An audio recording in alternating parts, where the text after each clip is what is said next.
Assalamualaikum warahmatullahi wabarakatuh. Waalaikumsalam warahmatullahi wabarakatuh. Sebelum kita memulai pembelajaran pada siang hari ini, alangkah kita membaca basmalah bersama-sama. Bismillahirrahmanirrahim. Ibu akan mengecek presensi. Ini kayaknya nggak ada yang izin atau alfa ya? Gak ada bu, masuk semua bu. Oh iya. Oke. Nah, Ibu akan menyampaikan tujuan pembelajaran. Tujuan pembelajaran pada pertemuan kali ini yaitu siswa diharapkan dapat menjelaskan pengertian fungi, menjelaskan macam-macam keanekaragaman fungi antara lain dari divisi Chytridiomycota, Ascomycota, Basidiomycota, dan Deuteromycota. Seperti itu, dan menyebutkan contoh dari keanekaragaman tersebut. Nah, sebelumnya Ibu akan bertanya, apakah kalian suka makan jamur? Suka. Jamur crispy ya? Iya bu. Oke, Ibu langsung ke materi ya. Materi jamur. Dimulai dari pengertian.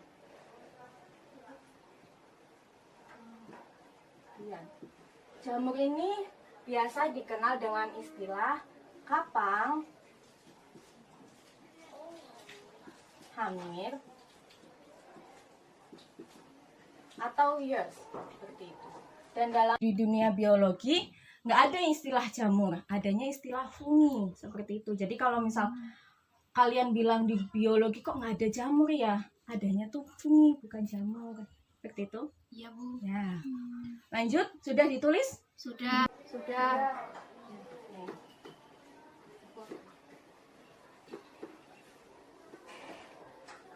Nah, masuk ke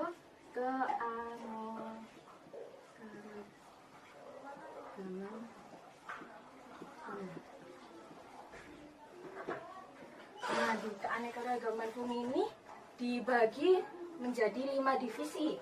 Pertama, divisi Chytridiomycota. Yang kedua, Ascomycota. Yang ketiga, Basidiomycota. Yang keempat, Zygomycota. Dan yang kelima, Deuteromycota.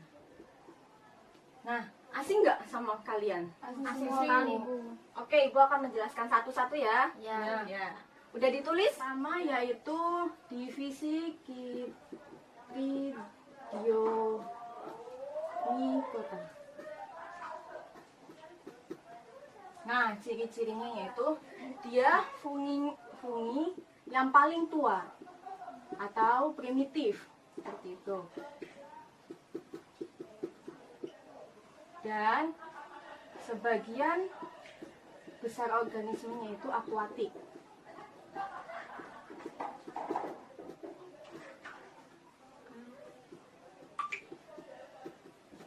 Nah, yang ketiga terdapat spora berjajar.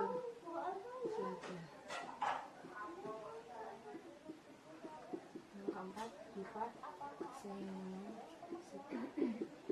Nah, Ibu akan menjelaskan sedikit tentang divisi ini. Jadi, bagaimana divisi Chytridiomycota sebenarnya?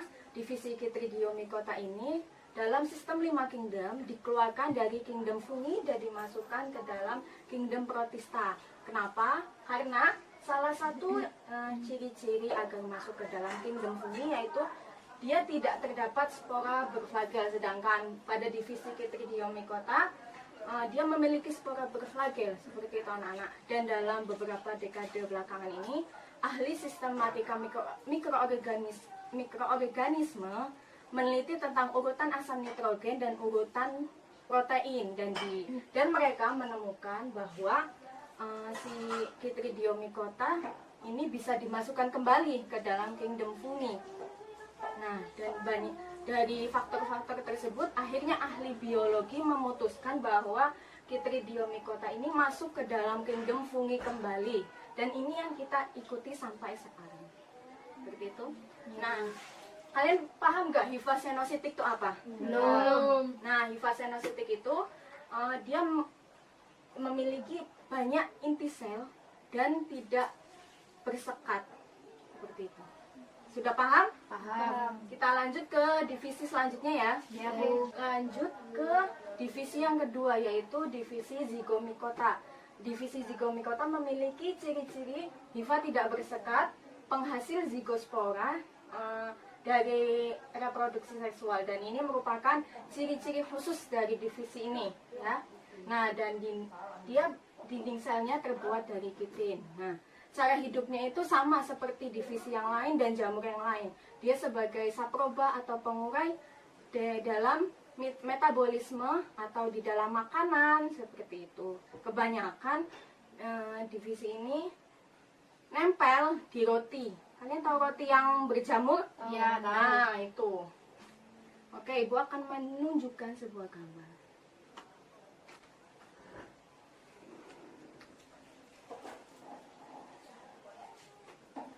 Ini di sini ada gambar roti.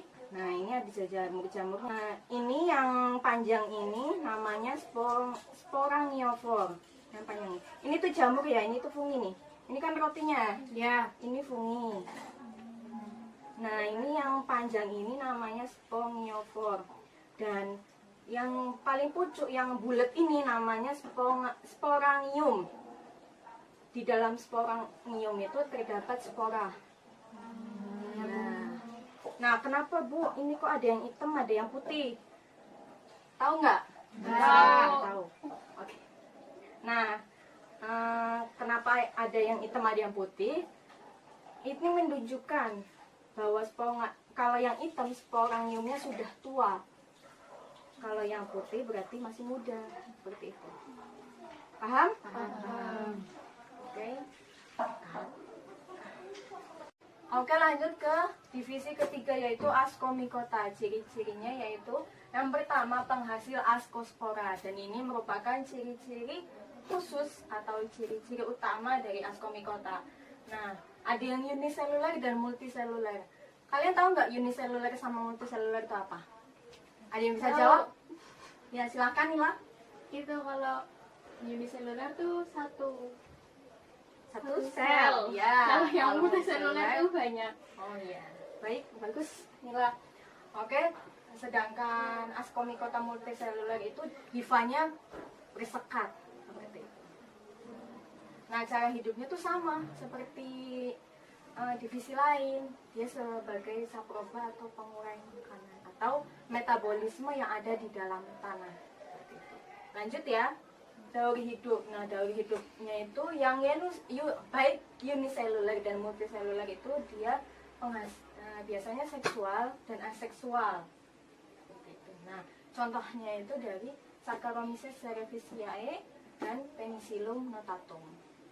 Lanjut ke divisi yang keempat, Basidiomycota. Nah, dalam istilah Yunani, Basidio itu artinya alas kecil. Nah, ciri yang pertama yaitu multiseluler, kedua hifanya bersekat, dan tubuh dari Basidiomycota ini membentuk basidiokarp. Nah, basidiokarp ini mempunyai banyak-banyak bentuk tubuh. Ada yang payung, mangkok, dan lain-lain. Cara hidupnya itu sama, jadi saproba atau pengurai. Dauri hidup Basidiomycota. Dauri hidup Basidiomycota itu ada yang seksual dan aseksual.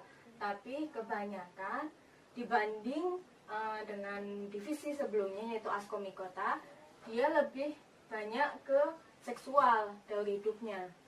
Seperti itu. Nah, contoh dari divisi ini tuh Volvariella volvacealla dan ada Auricularia polytricha. Oke.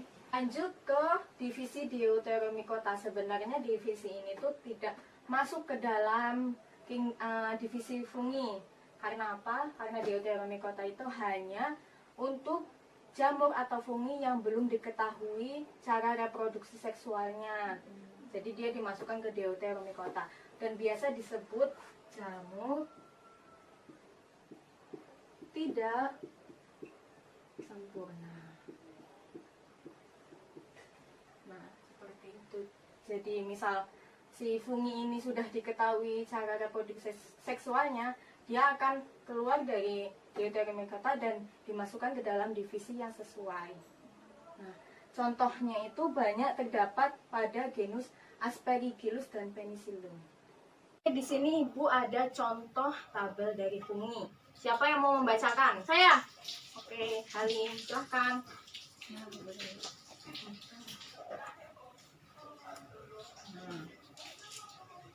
Oke teman-teman, saya akan membacakan apa Bu? Contoh-contoh dari fungi. Nomor 1, divisi fungi Zygomicota, jenis atau nama jamunya Rhizopus stolonifer. Ya. Rhizopus nigricans. Tempat hidup atau mediumnya, kalau yang Rhizopus stolonifer itu di dalam roti. Rhizopus nigricans itu terdapat pada buah tomat. Terus yang kedua, Ascomycota, Aspergillus fumigatus. Tempat hidupnya di tumbuhan busuk.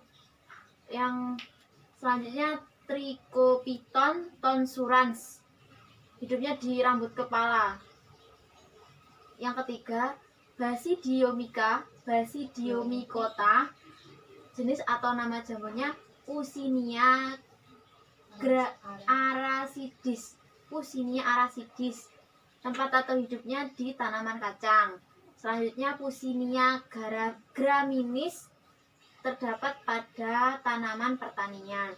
Yang keempat, Deuteromycota, jenis jamurnya dari Epidermophyton yang terdapat pada tubuh manusia.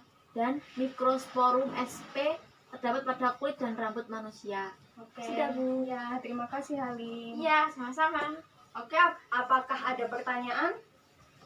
Tidak, Bu. Oke, jika tidak ada pertanyaan, kita cukupkan sekian. Jangan lupa jaga kesehatan, tetap jaga jarak, menggunakan masker. Oke? Siap, Bu. Sekian dari Ibu. Kurang lebihnya mohon maaf. Wassalamualaikum warahmatullahi wabarakatuh. Waalaikumsalam warahmatullahi wabarakatuh.